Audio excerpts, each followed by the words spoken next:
কথা কয় না, আরো জোরে কয় না। ঠান্ডা হওয়ার কথা না। কেমনে আমরা ঠান্ডা তাহি কর না, ইতান্ডি যদি ভিতরে থেকে চিল্লাপাল্লা করে কথা কয় না, আরো জোরে কয় না। তো চিল্লাপাল্লা কি আপনারা ধরতে পারছেন না? হ্যাঁ, অনেকেই ধরতে পারছে না, কারণ তারা দেশের খবর রাখে না, ইসলামের খবর রাখে না, দুনিয়ার খবর রাখে না।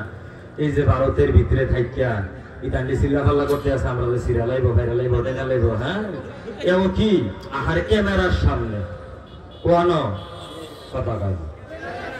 কোন জায়গায়? সবাই কয় না। কোন জায়গায়? জোরে কয় না।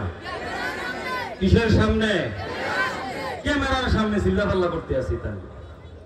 ইতান্ডি আমরা সিরিয়ালাইব ভাইরালাইব কইতে আছে, গরম দেখাইতে আছে। আমরা যদি নরম হইয়া বইরা তাইতো তো আমরা ডলা দিব, ঠিক কিনা কও? আমরা নরম থাকার সুযোগ আছে নাকি? কথা কয় না। নরম থাকার সুযোগ আছে? নরম না থাইকা যদি মোটামুটি শক্ত হইতাম পারি, নরম না থাইকা যদি মোটামুটি শক্ত হইতে পারি, তাহলে আশরাফ গনি যেই পথে গেছে, গুতাপায়া রাজাপাকসে যেই পথে গেছে, আমরা তাইনে যেই পথে গেছে, আজকে বাশার আল আসাদ যেই পথে গেছে, আমরা হেঁটেও ওই পথে যাইব। কথা বলুন ঠিক? হেঁটে গাড়া বুঝছেননি?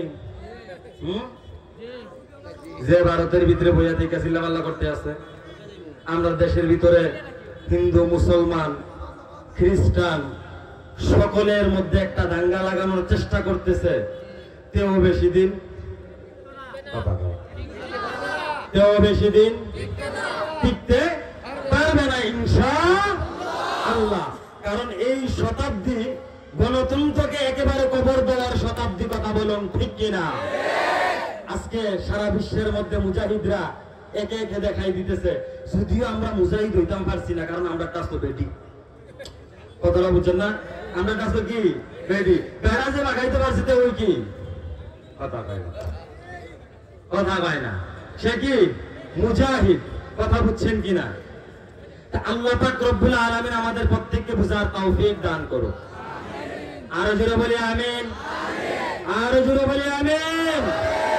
দেখেন আজকে এটা মাতুরতল পড়ছে নাকি না, রাধানগর। এই রাধানগরের মধ্যে বিশাল বড় সম্মেলন। মানুষ কম না বেশি? কথা কম না বেশি? বেশি।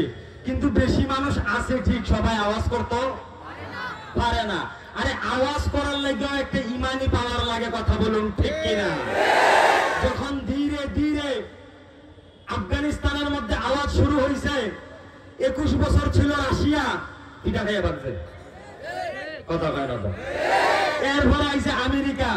আমি সব মাহফিলে কই কুত্তারিকা।